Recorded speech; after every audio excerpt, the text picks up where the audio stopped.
Hello everyone, मैं प्रिया यादव स्वागत करती हूँ आप सभी का आपके अपने YouTube channel GK boost your brain पर। साथियों, आज हम भारतीय राज्य व्यवस्था इंडियन पॉलिटी के सभी महत्वपूर्ण तथ्यों को देखेंगे। पूरा का पूरा संविधान हम यहाँ पर समझेंगे और इस वीडियो को मैंने कॉन्सेप्ट वाइज कि संविधान है क्या, हम उसकी स्टडी करते क्यों हैं, कितने टाइप्स के हैं, यहाँ से लेकर पूरा लास्ट तक समावेश किया है सारे तथ्यों का। चलिए सेशन स्टार्ट करते हैं। देखिए, संपूर्ण भारतीय संविधान, एंटायर इंडियन कॉन्स्टिट्यूशन। अब संविधान होता क्या है? नियमों और कानूनों का एक ऐसा संग्रह जिससे मानव का सर्वांगीण विकास होता है, उसे संविधान कहते हैं। मीन्स वो नियम, वो कानून जिनके द्वारा मानव का पूरा व्यक्तित्व का विकास हो, सर्वांगीण विकास हो, तो उसे हम क्या कहते हैं? संविधान कहते हैं। इसीलिए हमारा संविधान ये बनाया गया है। विश्व में सबसे पहले संविधान का विचार ब्रिटेन के सर हेनरी मैन ने दिया था। तो वर्ल्ड में सबसे पहले संविधान का विचार कहाँ आया? ब्रिटेन में आया, सर हेनरी मैन ने दिया। और इसीलिए ब्रिटेन के संविधान को संविधानों का जनक कहा जाता है। याद रखिएगा, संविधानों का जनक किसे कहा जाता है? ब्रिटेन के संविधान को। आगे बढ़ते हैं। भारत में सर्वप्रथम संविधान की मांग करने वाला दल स्वराज दल था। अब देखिए, भारत में सर्वप्रथम संविधान की मांग किसने की? स्वराज दल ने। स्वराज दल के स्थापक कौन थे? पंडित मोतीलाल नेहरू जी। और ये कब था? अगर आपने इससे पहले के वीडियो नहीं देखे हैं तो इंडियन ज्योग्राफी भी कंप्लीट है, इंडियन हिस्ट्री भी, मॉडर्न हिस्ट्री भी कंप्लीट है, आप जाके देखिएगा। 1923 में मोतीलाल नेहरू जी ने स्वराज दल की स्थापना की थी। तो उन्होंने सर्वप्रथम हमारे भारत में संविधान की मांग की थी। अब देखिए, भारत का संविधान, एक ये भी क्वेश्चन आता है कि कैसा है, कई बार आ चुका है। इस वीडियो की एक एक लाइन, एक एक ऑब्जेक्टिव क्वेश्चन है, ध्यान से देखिएगा। तो भारत का संविधान हमारा कठोर और लचीला दोनों प्रकार का है। अब देखिए, कठोर संविधान क्या होता है? ऐसा संविधान जिसमें संशोधन करने में कठिनाई हो, कठोर संविधान कहलाता है। जिसमें हम जल्दी से संशोधन ना कर पाए, क्योंकि संशोधन करने के लिए हमें 2/3 मतों का होना, 2/3 बहुमत का होना अति आवश्यक होता है जब भी हम संविधान में संशोधन करते हैं। अब देखिए, लचीला संविधान क्या होता है? ऐसा संविधान जिसमें संशोधन करने में आसानी हो, लचीला संविधान कहलाता है। और लचीले संविधान संशोधन में एक साधारण बहुमत का होना जरूरी है, 2/3 मतों का होना आवश्यक नहीं है। तो हमारे भारत का संविधान कैसा है? ये कठोर और लचीला दोनों प्रकार का है। आप ध्यान से तो सुनिएगा, मुझे कोल्ड है तो थोड़ा सा आवाज़ आज क्लियर नहीं होगी। देखिए, संविधान कितने प्रकार के होते हैं? तो 2 प्रकार के होते हैं, एक हमारा लिखित संविधान और दूसरा हमारा अलिखित संविधान। मैंने यहाँ से शुरू से कॉन्सेप्ट इसलिए लिया है ना कि ज़्यादातर हम सीधे पढ़ना शुरू कर देते हैं। मूल अधिकार क्या है, नीति निर्देशक तत्व क्या है, संशोधन क्या है, अनुसूचियाँ क्या है। तो यहाँ से आपको शुरुआत से एक बेसिक कॉन्सेप्ट मिलेगा संविधान का। अब देखिएगा, लिखित संविधान तो नियमों और कानूनों का ऐसा संग्रह जो लिखित अवस्था में होता है, उसे लिखित संविधान कहते हैं। मतलब वो नियम कानून जो हम लिखित अवस्था में देखते हैं। जैसे भारत का संविधान क्या है? ये लिखित संविधान है, मौखिक संविधान नहीं है। भारत का, यूएसए का, स्विट्जरलैंड का, ये संविधान लिखित संविधान है। और पूरे विश्व में भारत का संविधान सबसे बड़ा लिखित संविधान है। ये मेन पॉइंट हम आगे देखेंगे। अब देखिए, अलिखित संविधान कौन सा है? अलिखित संविधान रीति रिवाजों, परंपराओं और न्यायिक निर्णयों पर आधारित होता है। जैसे ब्रिटेन, सऊदी अरब, इजराइल व न्यूजीलैंड का संविधान। तो ये संविधान क्या होते हैं? ये लिखित में नहीं होते हैं, रीति रिवाजों और परंपराओं पर आधारित होते हैं। ये अलिखित संविधान है। अब देखिए, भारत का संविधान विश्व का सबसे बड़ा लिखित संविधान है। और जब भारत का संविधान नहीं बना था, इससे पहले सबसे बड़ा लिखित संविधान किसका था? अमेरिका का, याद रखिएगा, यूएसए का। और उसके बाद में अब भारत का संविधान विश्व का सबसे बड़ा लिखित संविधान है। भारत के संविधान को 299 लोगों की एक सभा ने मिलकर बनाया था, जिसके अध्यक्ष डॉक्टर भीमराव अंबेडकर थे। इसीलिए भारत के संविधान के जनक किसे माना जाता है? डॉक्टर भीमराव अंबेडकर जी को भारत का संविधान निर्माण कहा जाता है, भारत के संविधान का जनक बोला जाता है। अब देखिए, भारत का संविधान बनने में 2 वर्ष 11 माह 18 दिन लगे थे। याद रखिएगा, एक एक पॉइंट, एक एक क्वेश्चन बनता है। भारत का संविधान 2 वर्ष 11 माह और 18 दिन में बना था। 26 नवंबर 1949 को यह पूरा हुआ था, लेकिन 26 जनवरी 1950 को भारत गणराज्य का यह संविधान लागू हुआ था। अब देखिए, इसमें आता है 2 डेट आपसे पूछी जाती हैं कि जो भारत का संविधान था वो बन कब चुका था, अंगीकृत, इसको बोलते हैं कि अंगीकृत कब हुआ था। तो जब भी अंगीकृत की बात आए तो 26 नवंबर 1949 याद रखिएगा, लेकिन भारत का संविधान लागू कब हुआ था तो 26 जनवरी 1949 को। कंफ्यूज ना होइएगा, अंगीकृत 26 नवंबर 1949 और लागू हुआ था भारत का संविधान 26 जनवरी 1950 को। अब देखिएगा, संविधान की रियल कॉपी जो है वो प्रेम बिहारी नारायण रायजादा द्वारा लिखी गई, ये भी पूछा जाता है। तो जो संविधान की वास्तविक कॉपी है उन्हें बिहारी नारायण रायजादा ने लिखा, और ये हिंदी और इंग्लिश दोनों ही भाषाओं में लिखी गई थी। इसकी प्रतियां दोनों ही भाषाओं में लिखी गई थी। अब देखिएगा, जो हमारा मूल संविधान था, पहले वाला फिर जो बाद में बना, तो मूल संविधान जो हमारा था उसमें 395 अनुच्छेद आर्टिकल्स थे, 22 भाग थे और 8 अनुसूचियां थी। वर्तमान में यह बढ़कर 470 अनुच्छेद, 25 भाग और 12 अनुसूचियां हो गई हैं। कहीं कहीं पे अभी भी 395 अनुच्छेद, 25 भाग और 12 अनुसूचियां देता है, आप वो भी सही कर दीजिएगा। और वैसे अब 470 लगभग अनुच्छेद हो चुके हैं। तो याद रखिएगा, 395 अनुच्छेद, 22 भाग और 8 अनुसूचियां। ये बहुत इंपॉर्टेंट है कि पहले 22 भाग और 8 अनुसूचियां थी और अब 25 भाग और 12 अनुसूचियां हो गई हैं। भारत का संविधान दुनिया का सबसे बड़ा संविधान है, जो कि 251 पेज का है। चलिए आगे देखते हैं। अब देखिए, संविधान दिवस कब मनाया जाता है, ये भी आपका आ जाता है स्टैटिक जीके में, करंट अफेयर्स में ये भी एक क्वेश्चन आ जाता है। तो हम प्रतिवर्ष 26 नवंबर को संविधान दिवस मनाते हैं, क्योंकि संविधान सभा ने 26 नवंबर 1949 को संविधान को अपनाया था और 26 जनवरी 1950 को लागू कर दिया था। इसलिए 26 नवंबर को संविधान दिवस मनाया जाता है और 26 जनवरी को हम क्या, गणतंत्र दिवस, रिपब्लिक डे भी मनाते हैं। नेक्स्ट चलते हैं। ध्यान रखिएगा, ये सेशन आप सभी के लिए काफ़ी इम्पॉर्टेंट है। जिन्होंने बिल्कुल भी पॉलिटी अभी नहीं समझी है, इंडियन कॉन्स्टिट्यूशन, वो इसे पूरा समझ लेंगे, और जो एक बार पढ़ चुके हैं उनके लिए एक कंप्लीट रिवीजन है इसमें।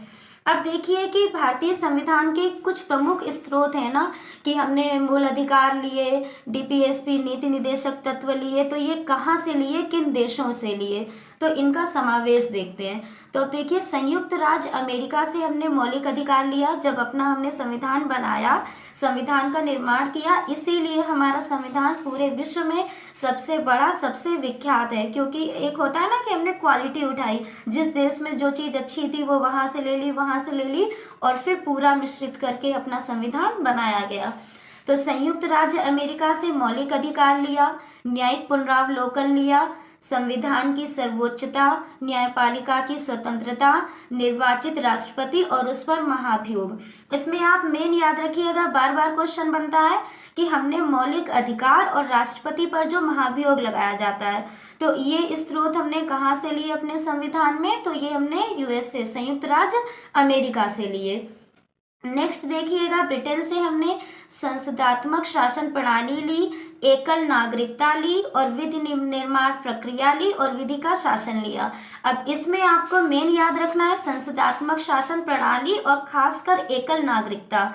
ये कहाँ से ली गई, ब्रिटेन से ली गई। अब देखिएगा, एकल नागरिकता होती क्या है, तो हमारे भारत में एकल नागरिकता है। ये क्या है कि आप भारत के किसी भी क्षेत्र में रहें, किसी भी राज्य में रहें, किसी भी जगह पे रहें, लेकिन आपके पास में एक ही अथॉरिटी रहेगी इंडिया की, कि आप एक इंडियन पर्सन हैं। कोई मतलब नहीं है कि आप किस स्टेट से हैं, किस क्षेत्र से हैं।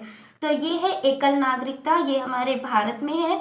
और एक होती है दोहरी नागरिकता, जो कि अमेरिका में है। तो वहाँ पे क्या है कि आप अमेरिका के तो निवासी हैं ही हैं, वहाँ के तो हैं, लेकिन आप उसमें अगर किसी दूसरे देश से भी हैं तो वहाँ की नागरिकता पा सकते हैं।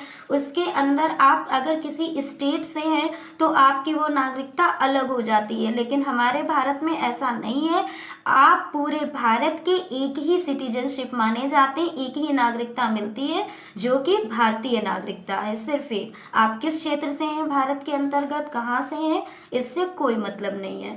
ठीक है, ये होती है एकल नागरिकता। अब आगे देखिएगा, आयरलैंड से हमने क्या लिया, नीति निर्देशक तत्व तथा राष्ट्रपति का निर्वाचक मंडल। इसमें मेन याद रखिएगा नीति निर्देशक तत्व। अब ये कहाँ से होते हैं, ये हमारे आर्टिकल 35 to 51 होते हैं। हम आगे एक एक पॉइंट को बहुत क्लियर तरीके से आज देखेंगे, समझेंगे, बने रहिएगा वीडियो में। तो आयरलैंड से हमने ये नीति निर्देशक तत्व लिए। अब देखिएगा, ऑस्ट्रेलिया से हमने समवर्ती सूची ली, केंद्र व राज्य के बीच संबंध तथा शक्तियों का विभाजन। ये हमने कहाँ से लिया अपने संविधान में, ऑस्ट्रेलिया से। जर्मनी से हमने आपातकाल के दौरान राष्ट्रपति के मौलिक अधिकार संबंधी शक्तियां ली। तो आपातकाल के दौरान जो राष्ट्रपति की शक्तियां होती हैं ना, वो हमने कहाँ से ली, जर्मनी से ली। दक्षिण अफ्रीका से हमने लिया संविधान संशोधन की प्रक्रिया। अब याद रखिएगा कि संविधान संशोधन हमने कहाँ से लिया, तो वो दक्षिण अफ्रीका, साउथ अफ्रीका से लिया। सोवियत संघ से मौलिक कर्तव्य लिए। ये मौलिक कर्तव्य एक संशोधन द्वारा बाद में जोड़े गए, जिसे हम आगे देखेंगे। टोटल हमारे 11 मौलिक कर्तव्य हैं। तो ये कहाँ से लिए गए, सोवियत संघ से लिए गए। और मूल कर्तव्यों व प्रस्तावना में न्याय। अब देखिएगा, सामाजिक, आर्थिक व राजनीतिक का आदर्श, ये सब हमने कहाँ से लिया, सोवियत संघ से लिया।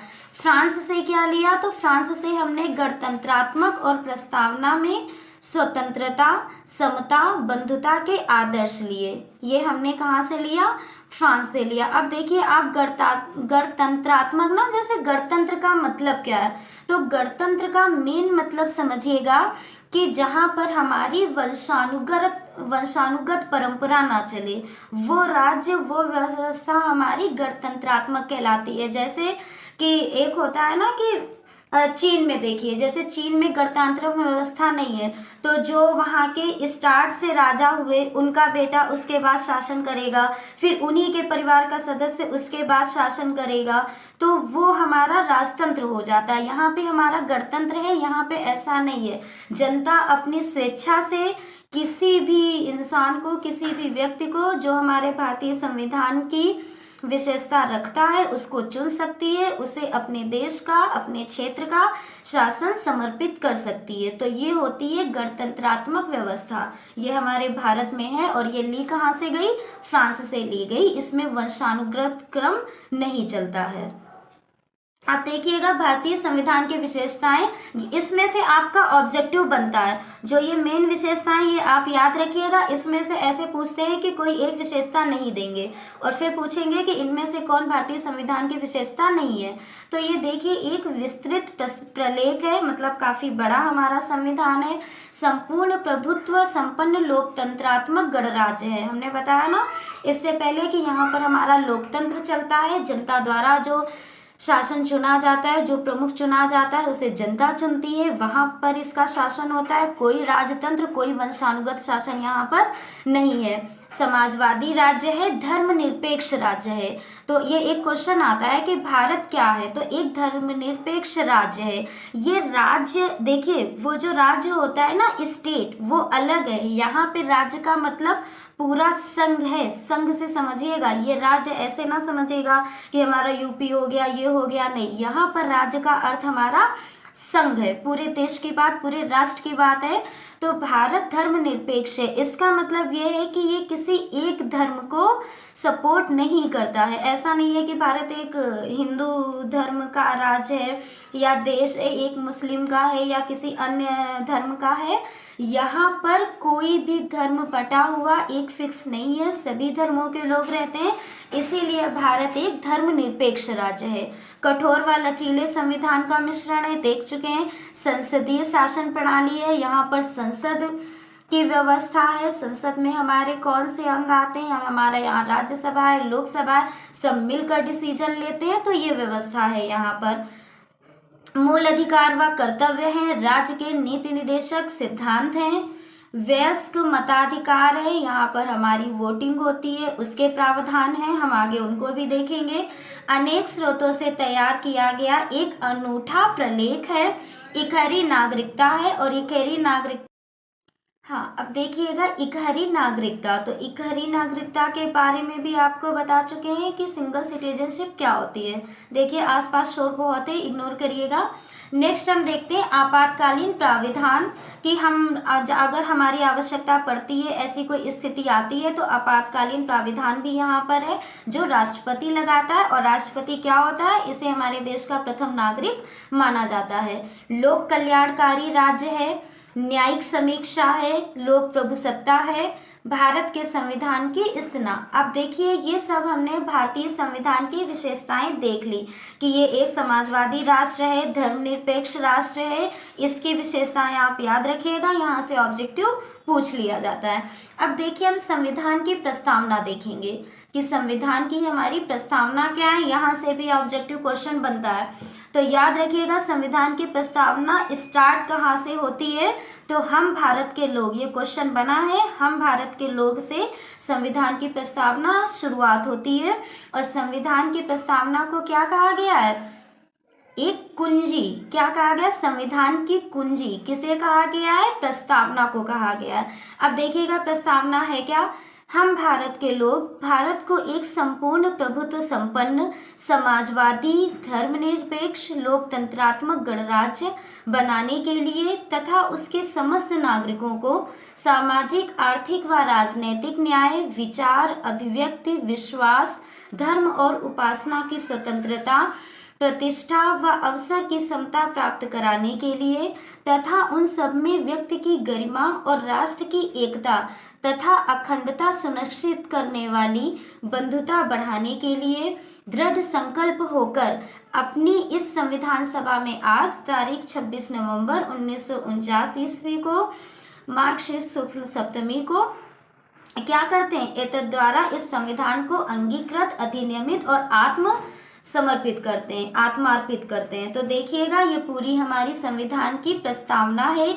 अब इसमें जो 2-3 क्वेश्चन बनते हैं, मेन पॉइंट्स हैं वो बता दूं, वैसे तो आप ये पूरी प्रस्तावना ही याद कर लीजिए।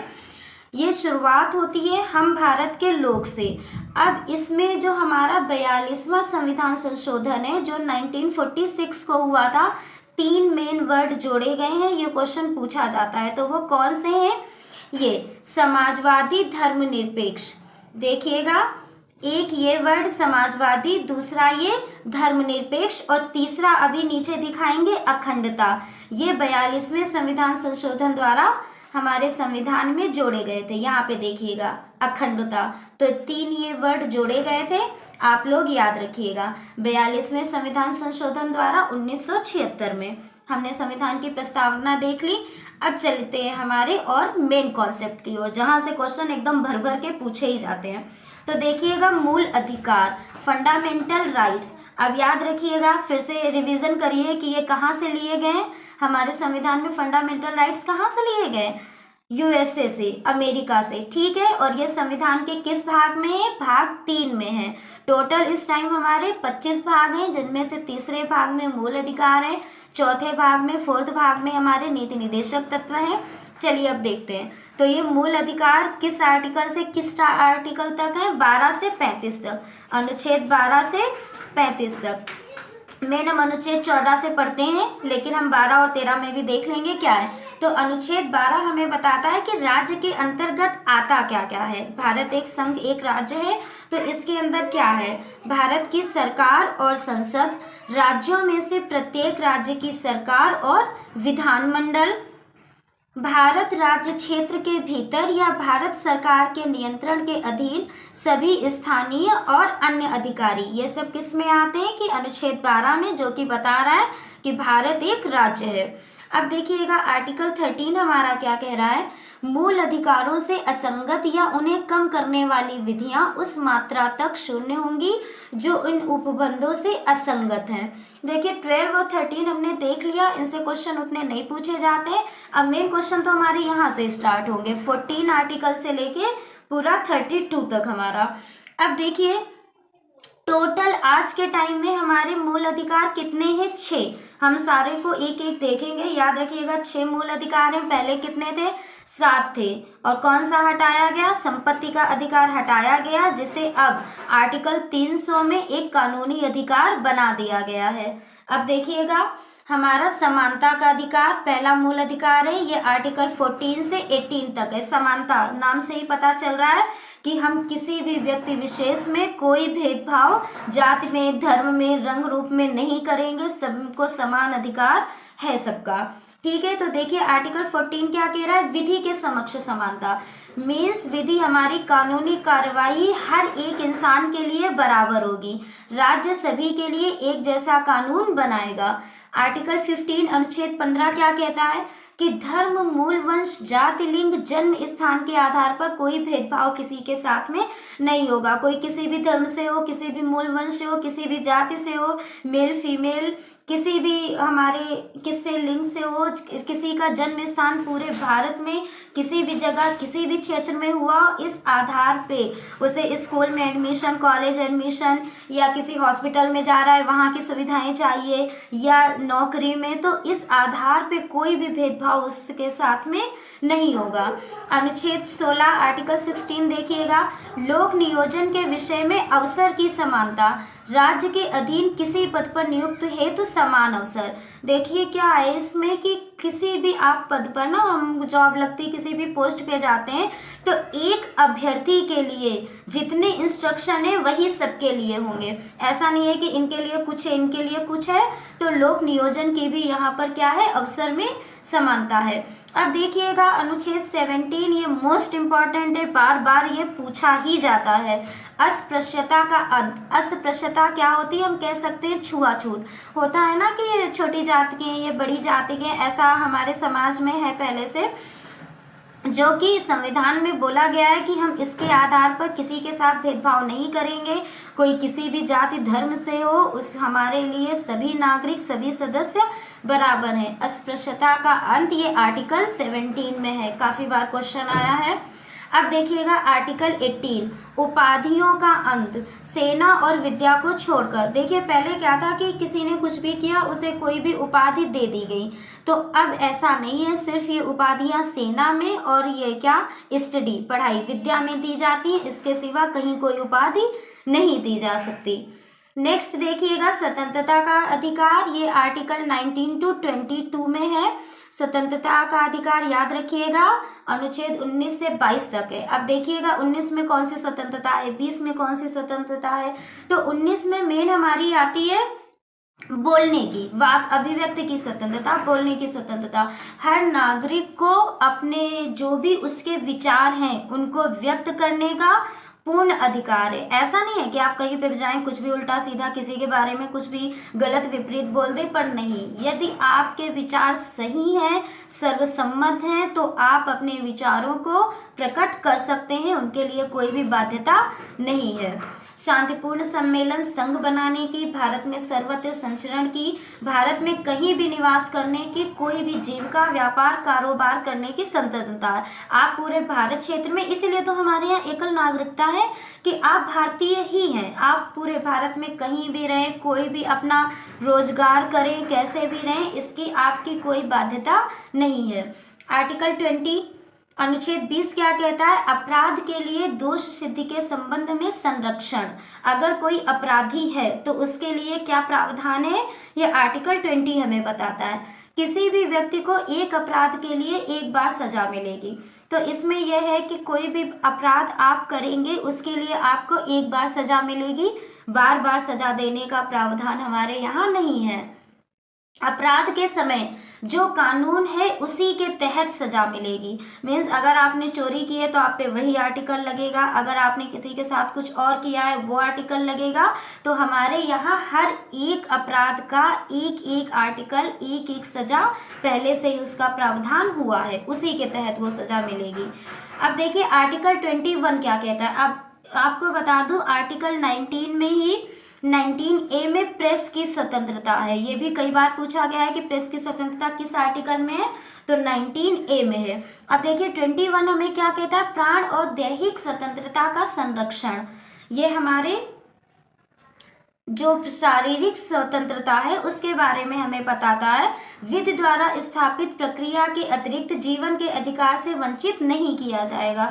मीन्स आप कह सकते हैं कि प्रत्येक नागरिक को अपना जीवन किस तरीके से वो जिए, क्या कर सकता है, ये उसको स्वतंत्रता है। हम किसी पे कोई जोर जबरदस्ती नहीं कर सकते कि आपका ये जीवन है तो आप मेरी इच्छा अनुसार चलिए, आप ऐसा कीजिए ना। प्रत्येक नागरिक अपने जीवन को अपनी इच्छा अनुसार, वो डॉक्टर बने, वो इंजीनियर बने, वो डांसर बने, वो कहीं विवाह जिससे कर सकता है, हर एक काम वो अपनी इच्छा अनुसार कर सकता है। लेकिन हाँ, ये नहीं कि आप कुछ गलत काम करने लगे, ऐसा नहीं है। आप अपने सब जो समाज हित में हो और तो आप अपनी इच्छा अनुसार वो काम कर सकते हैं, अपना जीवन यापन स्वयं के अनुसार आप व्यतीत कर सकते हैं। ये हमारा आर्टिकल 21 बोलता है। अब देखिएगा अनुच्छेद 22 क्या है। कुछ दशाओं में गिरफ्तारी से संरक्षण बताता है, जैसे हिरासत में लेने का कारण बताना होगा। ऐसा नहीं है कि आपने वो एक था ना रोलेट एक्ट हमारा आया था 1917 में, तो उसमें यही था ना कि किसी को कैसे भी वो उठा लेते थे अंग्रेज बिना कारण बताए। तो अब नहीं है, हमारा ये संविधान बोलता है कि अगर आपने किसी की गिरफ्तारी की है, किसी की हिरासत में किसी को लिया है, तो उसके पीछे का कारण बताइए। अभी हम इसमें और आगे देखेंगे कि हमारी न्यायिक व्यवस्था क्या है। रिटें जारी होती हैं कि ऐसा नहीं है कि आपने किसी को उठा लिया थाने में ले जाया, नहीं, कोर्ट के भी समक्ष उसको प्रस्तुत करना पड़ता है। ये सब हम आगे देखेंगे। अब देखिएगा 24 घंटे के अंदर दंड अधिकारी के समक्ष उसकी प्रस्तुति की जाए, किसे, जिस अपराधी को आपने पकड़ा है, इसके ये नियम है। आप देखिएगा अपने पसंद के वकील से सलाह ले सकते हैं, इस पर भी आपको कोई बाध्यता नहीं है कि आप अपना वकील नहीं रख सकते। आप अपनी इच्छा अनुसार अपना वकील से अपनी जो भी हो वो चीजें करवा सकते हैं। अब देखिएगा शोषण के विरुद्ध अधिकार, तो ये हमारे आर्टिकल 23 से 24 में है। आर्टिकल 23 से और किस में है, हाँ 24 में। अनुच्छेद बोलने चाह रहे थे कि हिंदी इंग्लिश दोनों कोशिश करते हैं यूज करने की कि किसी को कोई प्रॉब्लम ना हो। तो अनुच्छेद 23 और 24 में देखिएगा शोषण के विरुद्ध अधिकार है हमारे।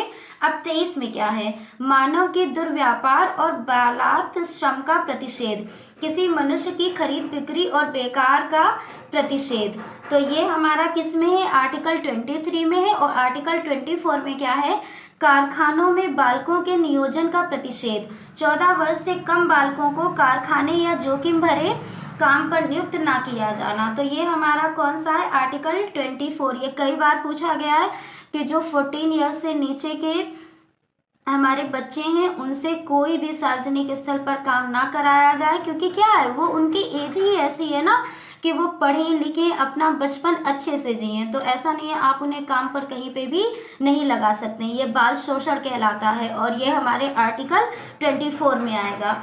अब देखिएगा धार्मिक स्वतंत्रता का अधिकार अनुच्छेद 25 से 28 में है। अब देखिए 25 में क्या है, धर्म को मानने, आचरण करने व प्रचार करने की स्वतंत्रता। जिसका जो भी धर्म है आप उसे मानने के लिए, उसे अपनाने के लिए स्वतंत्र हैं। यहाँ पर कोई दबाव नहीं है हमारे भारतीय संविधान में कि आप इस धर्म से हैं तो आप किसी दूसरे का धर्म मानने को बाध्य हैं। अनुच्छेद 26 हमारा कहता है धार्मिक कार्यों के प्रबंध की स्वतंत्रता। आपको कोई अपने धर्म से रिलेटेड धार्मिक कार्य कराना है तो आप उसे करने के लिए स्वतंत्र हैं। अनुच्छेद 27 कहता है किसी विशिष्ट धर्म की अभिवृद्धि के लिए करों के समुदाय की स्वतंत्रता। अगर आप कोई अपने धर्म संबंधी कोई धार्मिक कार्य कर रहे हैं तो उसमें आपको कोई किसी से कोई कर चाहिए, कोई चंदा या फिर कुछ ऐसी चाहिए तो आप वो व्यवस्था कर सकते हैं। आप उसके लिए बाध्य नहीं है कि आपको यहाँ जाकर कोई परमिशन लेनी पड़े या कुछ भी ऐसा नहीं है। तो हमारे इसीलिए तो भारत हमारा क्या है, धर्मनिरपेक्ष राष्ट्र है। समझिएगा क्यों है, क्योंकि यहाँ पर प्रत्येक नागरिक को अपने धर्म के प्रति विचार रखने में, उसका प्रचार प्रसार विस्तार करने की पूर्ण स्वतंत्रता है, कोई भी बाध्यता नहीं है। अनुच्छेद 28 आर्टिकल 28 हमारा कहता है कुछ शिक्षा संस्थाओं में धार्मिक शिक्षा या धार्मिक उपासना में उपस्थित होने की स्वतंत्रता। राज्य विधि से पोषित शिक्षण संस्थाओं में कोई धार्मिक शिक्षा नहीं दी जाएगी। अब नेक्स्ट देखिएगा, संस्कृति और शिक्षा संबंधी अधिकार। देखिए जो हमारे 25 से 28 थे वो सभी नागरिकों के लिए धार्मिक क्या थी, धार्मिक स्वतंत्रता का था। और ये जो 29 और 30 पढ़ेंगे ना, ये हमारे शेड्यूल कास्ट अल्पसंख्यकों के धर्म और उनके वर्ग के लिए क्या क्या प्रावधान किए गए हैं वो देखेंगे। कई बार पूछा गया है आर्टिकल 29। तो अल्पसंख्यक वर्गों के हितों का संरक्षण, कि अपनी विशेष भाषा, लिपि या संस्कृति को बनाए रखने का अधिकार है किन्हें, अल्पसंख्यकों को। इसके लिए हमारे संविधान में एक अलग से पूरा प्रावधान बनाया गया है। राज्य द्वारा पोषित शिक्षा संस्थान में प्रवेश में धर्म, मूल, वंश, जाति, भाषा के आधार पर वंचित ना करना। जैसे पहले बहुत होता था ना, तो ये भीमराव अंबेडकर जी ने जब हमारे संविधान का निर्माण किया तो उन्होंने इसीलिए कि वो देख चुके थे ना कि पहले जमाने में क्या होता था कि होते थे जो बड़ी अपना कास्ट के लोग होते थे, बड़े वर्ग बड़ी जाति के लोग होते थे, वो हमारे अल्पसंख्यकों को अपने आगे बैठने तक नहीं देते थे। थी ये पहले व्यवस्था थी। इसी को और आगे देखते हुए अंबेडकर जी ने और बाकी इस पूरी संविधान सभा ने ऐसा संविधान बनाया कि प्रत्येक नागरिक क्या हो सके, समान हो सके। तो इसीलिए कि किसी भी कॉलेज में शिक्षा के लिए किसी को रोका ना जाए कि ऐसा नहीं आप क्षत्रिय हैं, आप ब्राह्मण हैं, आपको प्रवेश मिलेगा, आपको नहीं मिलेगा, सबको समान अधिकार मिले। ये आपका आर्टिकल 29 था अल्पसंख्यकों की शिक्षा के रिलेटेड। अब देखिएगा आर्टिकल 30 क्या बोलता है, शिक्षा संस्थानों की स्थापना और प्रशासन करने का अल्पसंख्यक वर्गों को अधिकार है।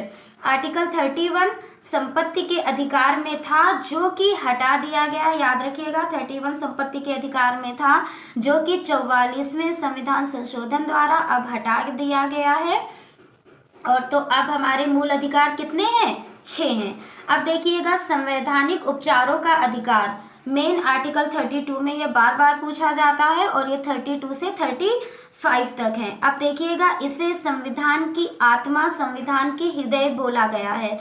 क्यों? क्योंकि ये जो संवैधानिक उपचारों का अधिकार है ना, ये हमने जितने मूल अधिकार पढ़े हैं इनका पूरा हमारा यूज करने का कि कहाँ पे क्या है, यही संवैधानिक उपचार आर्टिकल 32 में हम देखेंगे। इसीलिए इसे संविधान की आत्मा, संविधान का हृदय बोला गया है, याद रखिएगा। अगर आपने इन आर्टिकल को नहीं समझाना, बहुत सी चीज़ें हैं अभी हम देखेंगे कि हमारे क्या क्या हैं अधिकार, क्या क्या हम कर सकते हैं जो कि हमें पता नहीं होता है तो हम नहीं जानते हैं। आर्टिकल 32 है अधिकारों को प्रवर्तित करने के लिए उच्चतम न्यायालय में समावेदन करने का अधिकार दिया गया है। तो हमें उच्च न्यायालय में क्या है, हम न्यायाधीश क्या है, हमें 5 रिटें जारी करता है कि अगर हमें किसी भी चीज़ में, हमारे किसी भी कार्य में प्रशासन, कोई अधिकारी, कोई व्यक्ति विशेष हमें कोई परेशानी उत्पन्न कर रहा है तो हम उसके लिए प्रावधान है कि हम न्यायालय में जाके उसके प्रति ये कानूनी कार्यवाही कर सकते हैं। ये बार बार क्वेश्चन आता है, 5 रिटें न्यायाधीश कौन जारी करते हैं, तो याद रखिएगा बंदी प्रत्यक्षीकरण, परमादेश, प्रतिषेध और उत्प्रेषण और अधिकार प्रच्छा, ये 5 रिटें होती हैं। हम इन्हें विधिवत देखेंगे।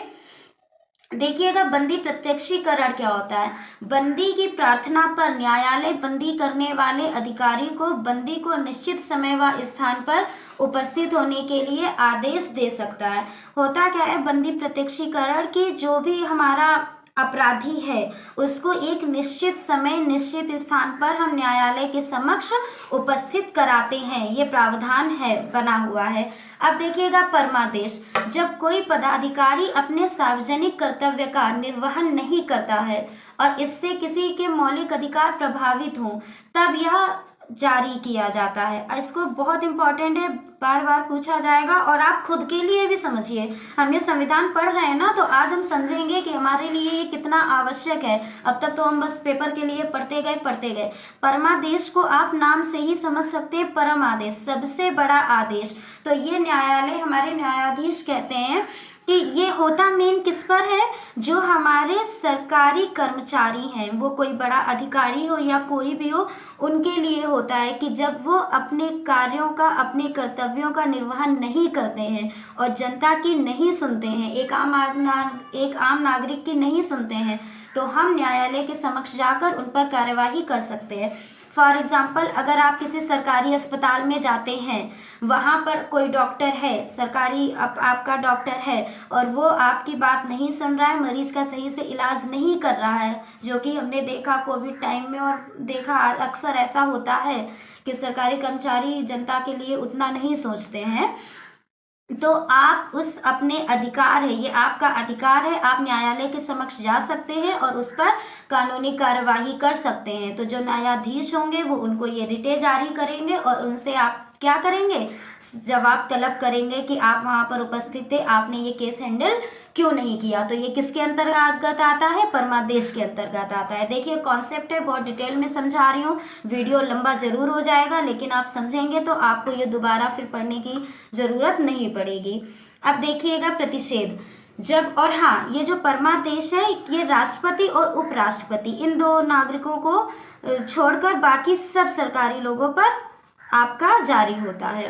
प्रतिषेध, जब कोई बड़ा न्यायालय निम्न न्यायालयों से कार्यवाही बंद करने का आदेश दे क्योंकि यह मामला उनके अधिकार क्षेत्र के बाहर है, तो ये क्या कहलाता है, प्रतिषेध कहलाता है। उत्प्रेषण, किसी विवाद को निम्न न्यायालय से उच्च न्यायालय में भेजने के लिए जारी आज्ञा पत्र, जिससे शक्ति के दुरुपयोग से न्याय के प्राकृतिक सिद्धांतों को भंग ना किया जा सके। जैसे कि कोई अगर हमारा विवाद है वो निम्न न्यायालय से उच्च न्यायालय में भेजा जा रहा है, एक एप्लीकेशन के थ्रू होता है, तो इस पूरी प्रक्रिया को क्या बोलते हैं, उत्प्रेषण बोलते हैं। अब देखिए अधिकार प्रच्छा, जब कोई व्यक्ति ऐसे पदाधिकारी के रूप में कार्य करे जिसका उसे अधिकार ना हो, तब उस व्यक्ति से पूछा जा सकता है कि वह किस आधार पर इस पद पर कार्य कर रहा है। देखिए अधिकार प्रच्छा क्या होती है, जैसे कि कोई भी, ये भी हमारा ज़्यादातर गवर्नमेंट एम्प्लॉयज़ के लिए, कोई अधिकारी है, अपने पद पर है, लेकिन आपको लग रहा है कि नहीं ये उस पद पर होने के काबिल या इसे उस पद पर होना नहीं चाहिए था, तो आप इसके लिए भी न्यायालय में एक आपके लिए प्रावधान है, ये रिट बनाई गई है कि आप ये पूछ सकते हैं। तो वो अपने पद को सिद्ध करेगा, प्रूव करेगा कि नहीं मैंने ये किया इसलिए मैं इस पद पर स्थापित हूँ। समझ गए आप। तो ये क्या होती है, ये पूरी प्रक्रिया अधिकार प्रच्छा कहलाती है। नेक्स्ट हम देखेंगे आर्टिकल 33। देखिए 33, 34, 35 देख लीजिए, ये संवैधानिक उपचार है, लेकिन मेन 32 ही बार बार पूछा जाता है, जिसे संविधान की आत्मा बोला गया है। सशस्त्र बलों लोक व्यवस्था बनाए रखने के लिए मौलिक अधिकारों को प्रतिबंधित करना, जिससे वे अनेक कर्तव्यों का उचित पालन कर सके और अनुशासन बना रहे। आर्टिकल 34 है किसी क्षेत्र में सेना विधि प्रवृत्त होने पर अधिकारों का निर्बंधन करना। आर्टिकल 35 है इस भाग के उपबंधों को प्रभावी करने के विधान। मतलब आर्टिकल 35 में ये जो सारे हमने उपबंध पढ़े, इनको क्या है, प्रभावी करने का विधान के बारे में सब बताया गया है।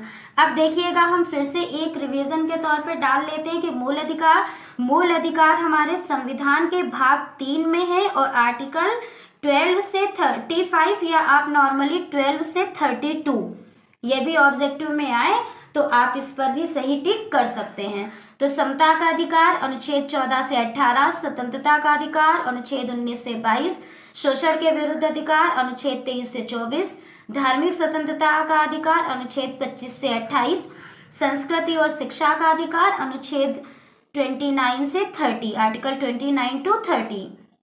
फिर है हमारा संवैधानिक उपचारों का अधिकार, आर्टिकल 32 टू 35, और हमारा संपत्ति का अधिकार हटा दिया गया है 44वें संविधान संशोधन द्वारा, और ये 1978 में।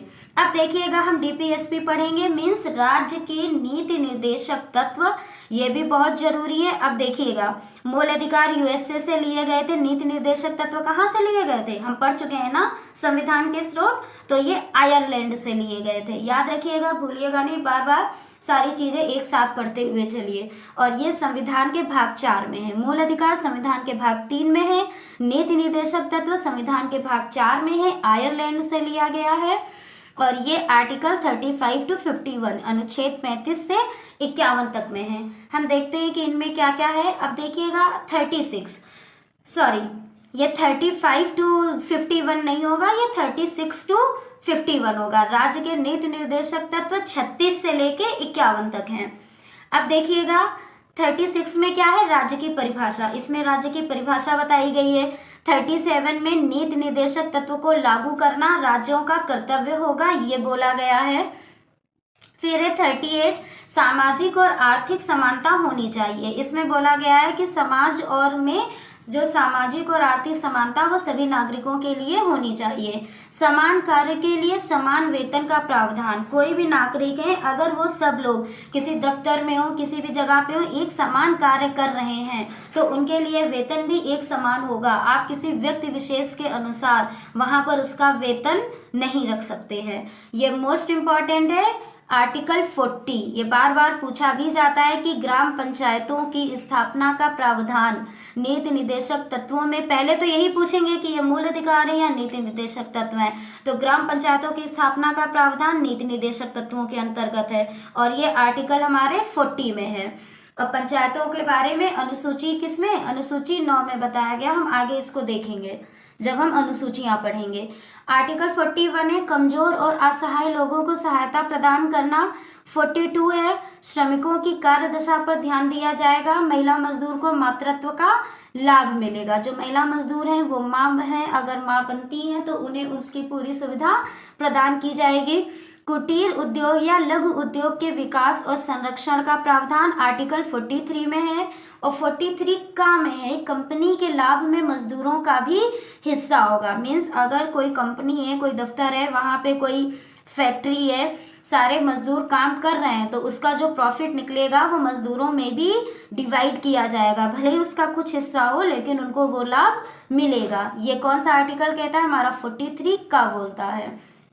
नेक्स्ट देखिएगा आर्टिकल 44 समान नागरिक संहिता का प्रावधान, सभी नागरिकों के लिए एक समान नागरिक संहिता है।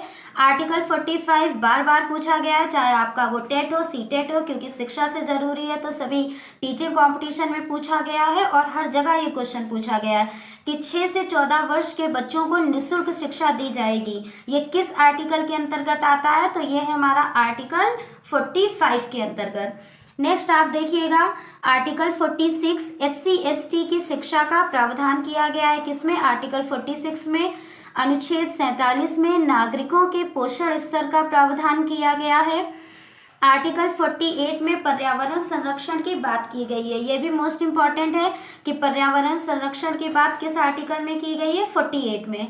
आर्टिकल 49 हमारा कहता है ऐतिहासिक इमारतों और स्थलों के संरक्षण का प्रावधान। जो हमारी ऐतिहासिक इमारतें हैं तो उन्हें हम कैसे संरक्षित करें कि वो आगे और हमारी अच्छे से रहें, वैसी ही बनी रहें, तो ये प्रावधान किस में बनाया गया है, आर्टिकल 49 में। आर्टिकल 50 है हमारा, और देखिए ऐसा है क्यों, क्योंकि ये जो ऐतिहासिक इमारतें हैं यही तो हमारे देश की, हमारे राष्ट्र की क्या है, मूलभूत धरोहरें हैं, तो इन्हें तो संरक्षित सुरक्षित रखना हमारा वैसे भी क्या है, कर्तव्य है।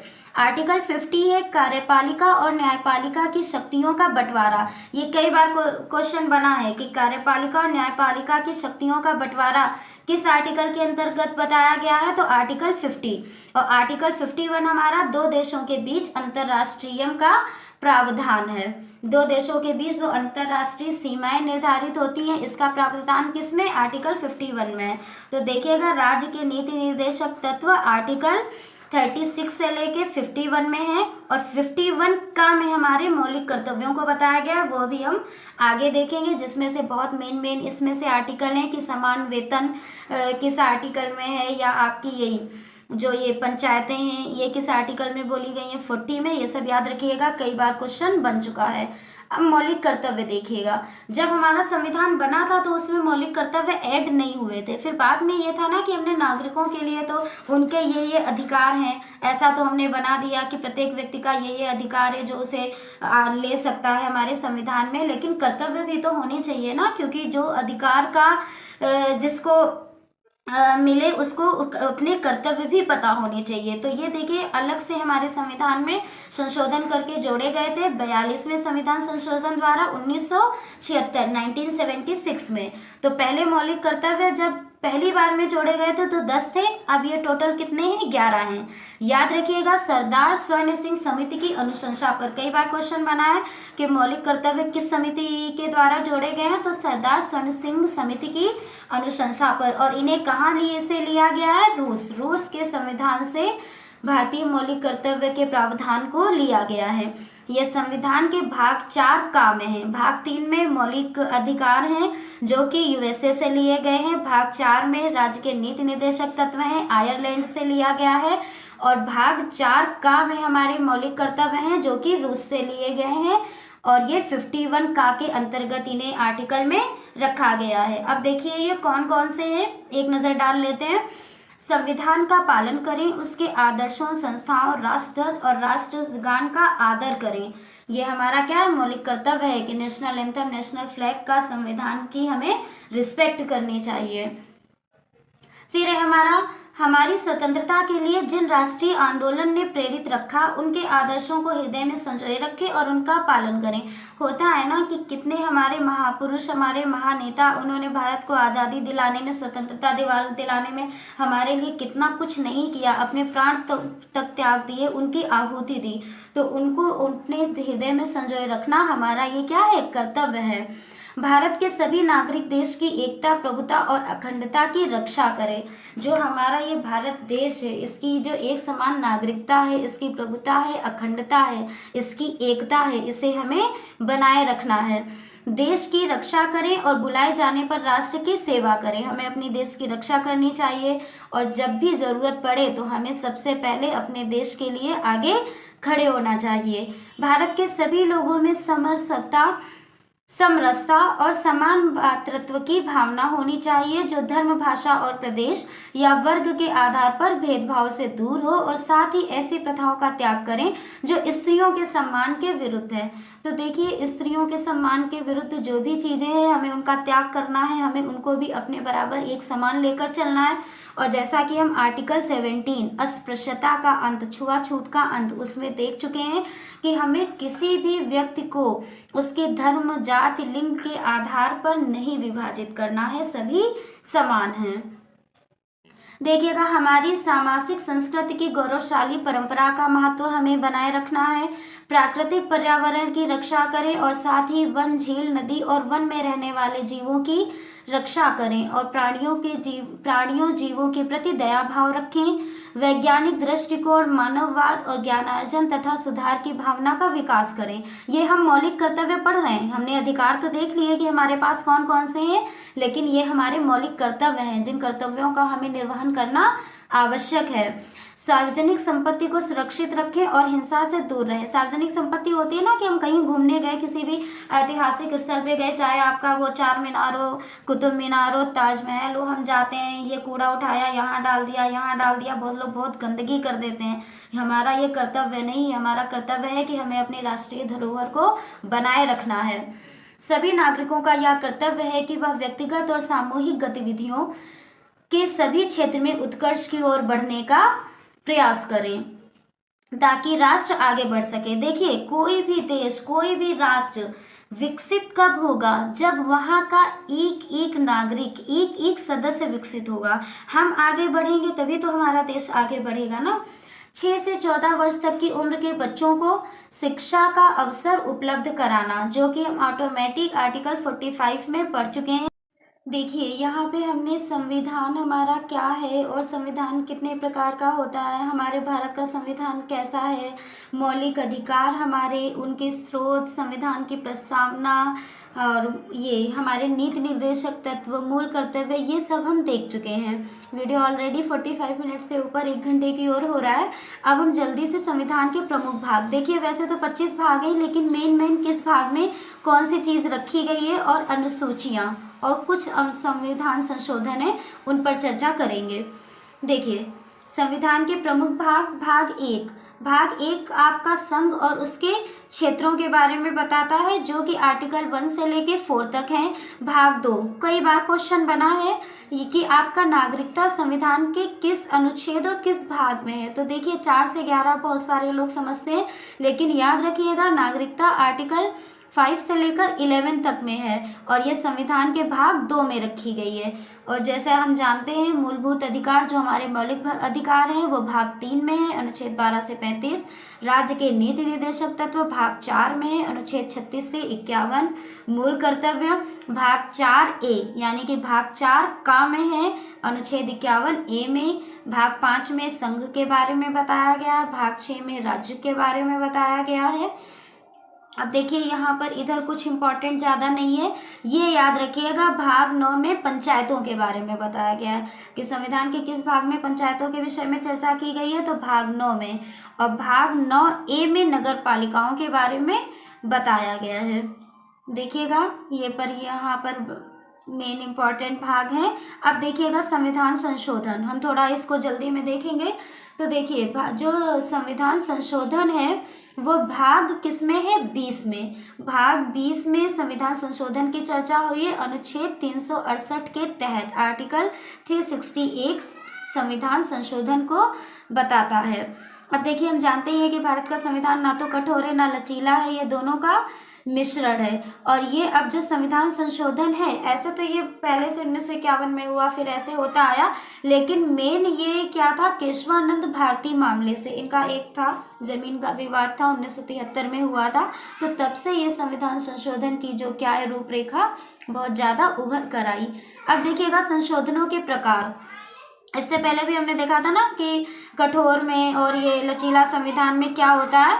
तो संविधान संशोधन 3 प्रकार से होता है। एक संसद के साधारण बहुमत द्वारा, दूसरा संसद के विशेष बहुमत द्वारा और तीसरा हमारा संसद के विशेष बहुमत द्वारा और आधे राज्य विधानमंडलों की संस्तुति द्वारा। ये 3 तरीके से संविधान संशोधन होता है। अब देखिए वैसे तो बहुत सारे संविधान संशोधन है, लेकिन हम यहाँ पर 1-2 मेन पे नज़र डालेंगे, बाकी वीडियो स्लाइड होगी, आप इन पर देख लीजिएगा। तो हमारा 7वां संविधान संशोधन 1956 में हुआ था। भाषा के आधार पर राज्यों का पुनर्गठन किया गया था।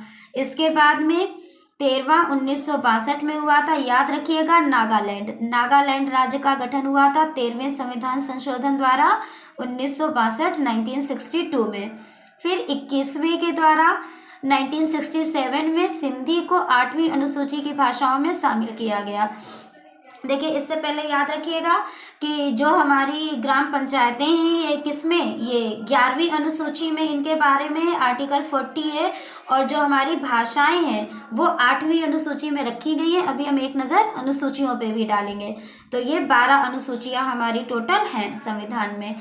36वां 1975 में संविधान संशोधन हुआ था, जिसमें सिक्किम को एक राज्य का दर्जा मिला था।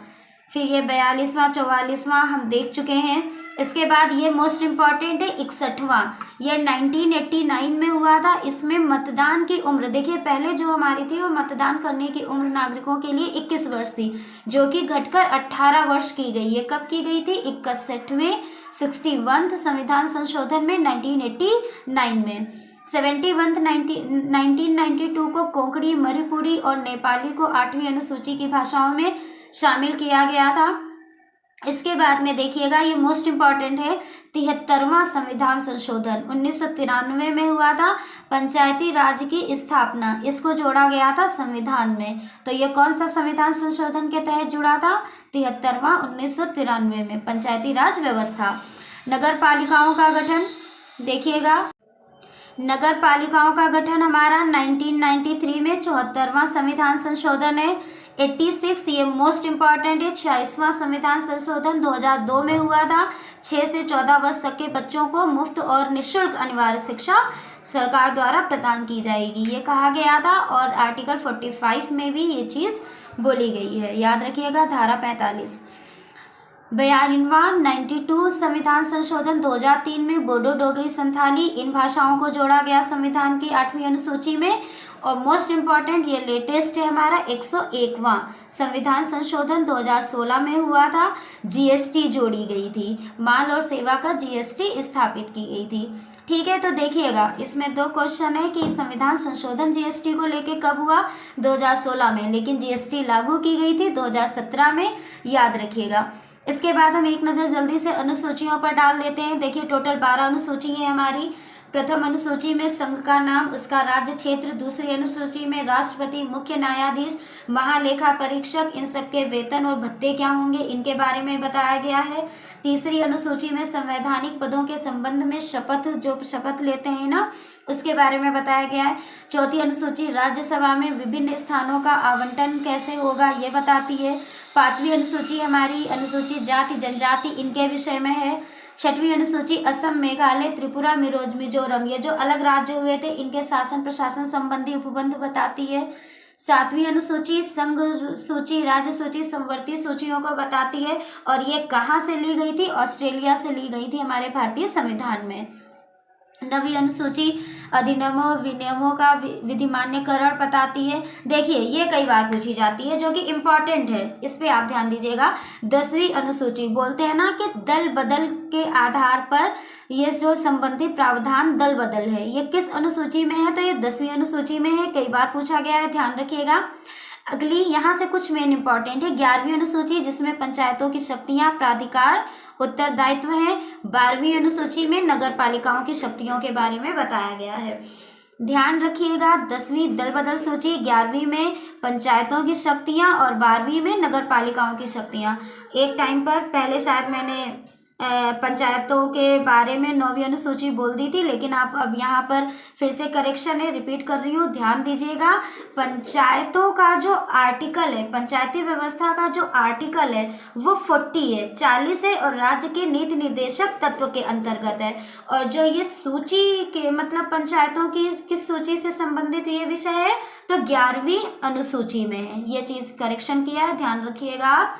और 12वीं अनुसूची में नगर पालिकाओं के बारे में बताया गया है। यहाँ पर हमने भारतीय राज्य व्यवस्था में पूरा संविधान एक विस्तृत रूप से चर्चा कर ली है। यदि आपको ये सेशन पसंद आया हो तो लाइक करें, सब्सक्राइब करें, हमारे चैनल को शेयर करें। अब हम इसके कुछ objective question, one liner, main question एक बार और देख लेंगे, जिससे हमारा कॉन्सेप्ट एकदम से क्लियर हो जाए। नेक्स्ट वीडियो में मिलते हैं। Thank you. कोई आपका सजेशन हो कमेंट बॉक्स में हमें बताइएगा। अपना ध्यान रखिए।